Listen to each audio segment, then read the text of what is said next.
After successfully completing this lesson, you will be familiar with ship security plans.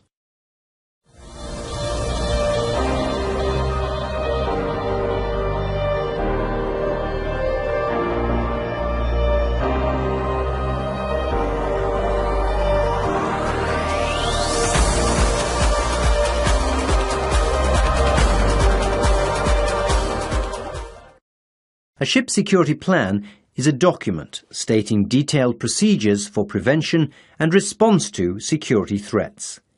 It must include different procedures for different security levels. According to SOLAS and the US Maritime Security Bill, a ship security plan must be available on all ships of 500 gross tonnage and upwards engaged on international voyages, including high-speed crafts and mobile offshore drilling units, after the 1st of July 2004. A restricted area means a space that is essential to the operation, control or safety of the ship. Typical restricted areas are the bridge, the cargo control room, the engine control room, engine room, spaces with access to potable water tanks, pumps or manifolds. The number and nature of the restricted areas depends on the current security level. It is up to the management company of the ship to set the policies for what type of weapons are allowed on board the ship. This must be clearly stated in the ship security plan. Any weapon that is not listed in the ship security plan is not allowed on board at any time. You must notify the ship security officer immediately if you suspect there is a prohibited weapon on board. The ship security plan must include procedures and responses to possible threats.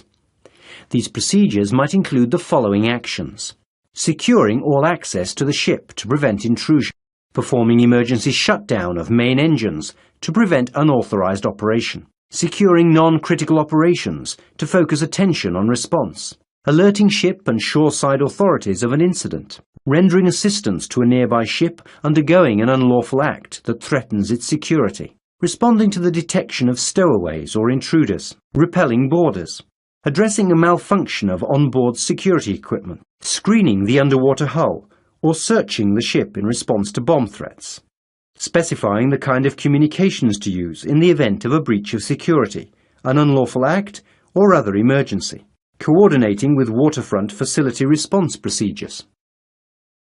The declaration of security is a checklist to be checked by the ship security officer in cooperation with the local port facility security officer. The declaration of security indicates whether a ship and a port facility are operating at the same security level and requires procedures for dealing with any inconsistency. For ships that frequently call upon the same port, a declaration of security for each call is not required if the ship and port have an agreement that all security measurements are taken before arrival. Certain operations on the ship are more vulnerable to hostile attacks than others. These operations are called key shipboard operations and include cargo and storing operations, navigation, machinery operation and steering control, crew and passenger safety. There can be many different threats to the security of a ship, and the ship security plan must include responses for all possible threats.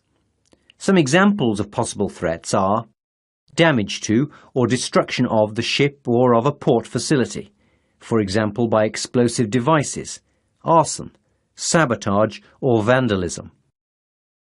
Hijacking or seizure of the ship or of persons on board. Tampering with cargo, essential ship equipment or systems or ship's stores.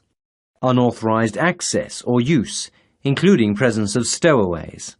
Smuggling weapons or equipment, including weapons of mass destruction. Use of the ship to carry those intending to cause a security incident and or their equipment. Use of the ship itself as a weapon or as a means to cause damage or destruction. Attacks from seaward whilst at berth or at anchor. And attacks whilst at sea.